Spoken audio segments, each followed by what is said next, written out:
Salam sehat Bapak Ibu Sobat Muda yang berbahagia. Jumpa lagi di channel YouTube Edi Wijaya. Kali ini kita akan berbincang tentang sifat sabar.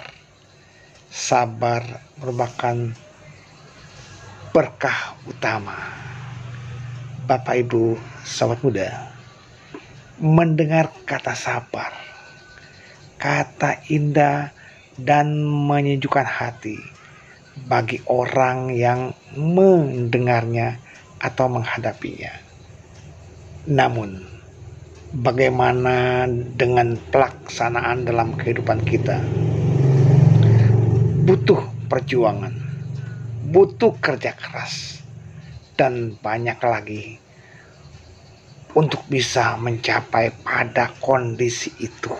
Sabar adalah keadaan yang mampu bertahan ketika menghadapi kesulitan.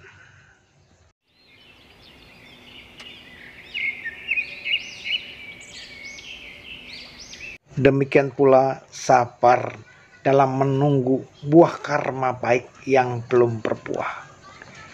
Bapak Ibu Sobat Muda, beberapa contoh sifat sabar ini. Sabar menghadapi masa pandemi yang panjang, sabar dalam menghadapi celaan orang lain, sabar ketika orang yang kita sanjung dan kita harapkan ternyata tidak memberikan respek yang sama. Sabar berada dalam kondisi yang tidak menyenangkan. Apakah orang yang sabar itu adalah orang yang lemah? Nah, ternyata bukan itu. Orang yang sabar adalah orang yang memiliki kekuatan. Kekuatan dalam menghadapi tantangan hidup. Ya, itulah. Orang sabar adalah orang yang kuat. Lalu, mengapa banyak orang yang tidak bisa memiliki sifat sabar? Wow, sebuah pertanyaan yang sulit. Mungkin ya jawabannya, mereka beranggapan bahwa orang sabar adalah orang yang lemah atau lamban. Atau juga ada yang beranggapan orang sabar itu tidak memiliki keteguhan dalam menggariskan cita-cita. Dia adalah orang yang pelin-pelan. Tentunya kita tidak bisa beranggapan sesempit itu. Orang sabar adalah orang yang begini, orang yang begitu, dari sudut negatif yang mereka lihat. Tidak. Tetapi Bapak Ibu Sobat Muda, kesabaran adalah bukti dia bisa memenangkan sebuah perjuangan untuk tidak mengikuti hawa nafsunya, emosinya, atau tetap teguh dalam menghadapi kesulitan. Kesabaran adalah cara bertapa yang tertinggi. Demikian yang Sang Buddha gariskan dalam kitab suci Dhammapada syair 184. Sekarang kita lihat, banyak sekali keuntungan menjadi orang sabar. Banyak keuntungan memiliki kesabaran. Yang pertama, Bapak Ibu Sobat Muda, kerap mendatangkan keuntungan lebih daripada yang diharapkannya. Loh, mengapa demikian? Karena dia sabar. Misalnya, seorang pedagang, dengan sabarnya dia menunggu pembeli. Siapa yang mengira ketika dia tunggu ternyata pembeli-pembeli banyak yang datang, malah ada yang memborong dagangannya. Itulah kelebihan orang sabar. Kemudian seorang pelajar pun dengan sabar dia mengerjakan soal-soal yang diberikan dengan ketelitiannya, dia memeriksa dengan seksama soal-soal yang diberikan oleh Bapak Ibu guru. Ini bukti kesabaran.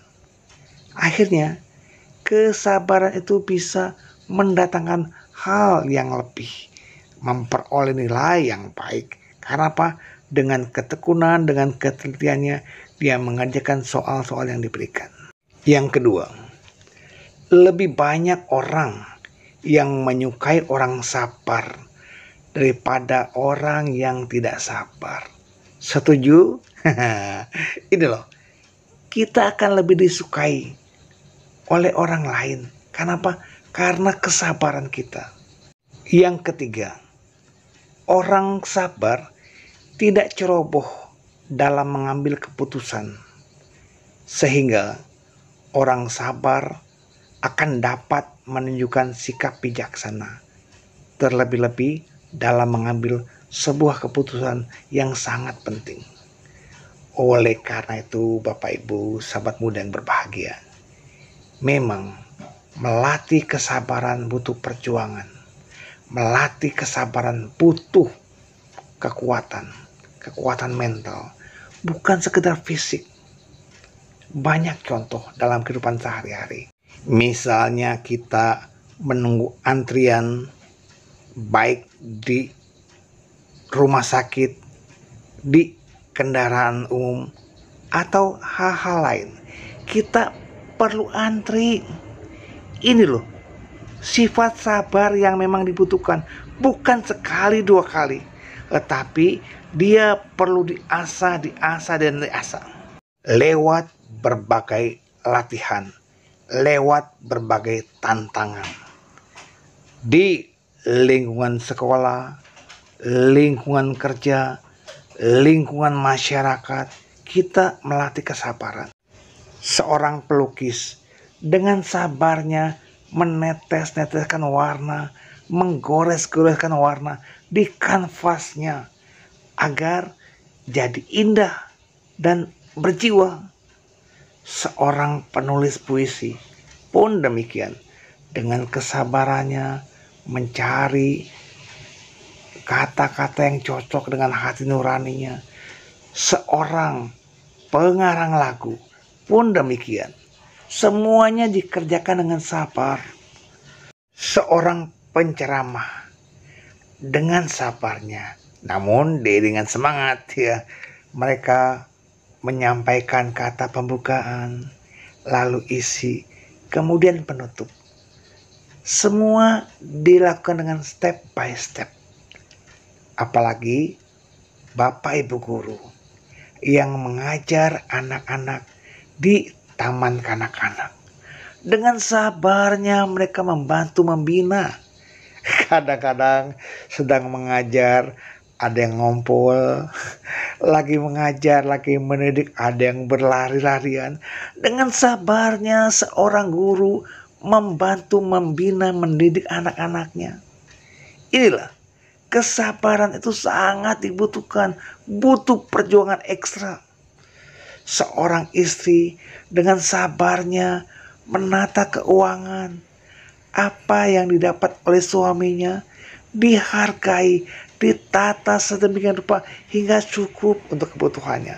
Seorang suami pun demikian, dengan gigih dan sabar juga untuk bertahan bekerja. Kenapa? Tantangan ini sangat dibutuhkan.